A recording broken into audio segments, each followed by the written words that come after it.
Let's start with a question number 4. Our question 4 here says, write 2 major functions of each, testes and ovary. So, the function of testes is to produce sperms or spermatozoa.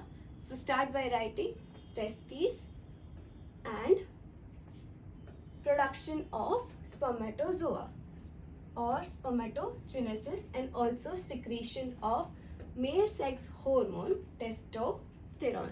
So testes is for male. Now ovaries, the function of ovaries is to form ovum by the process of oogenesis and secretion of female sex hormone. Female sex hormones are what? Oestrogen and progesterone.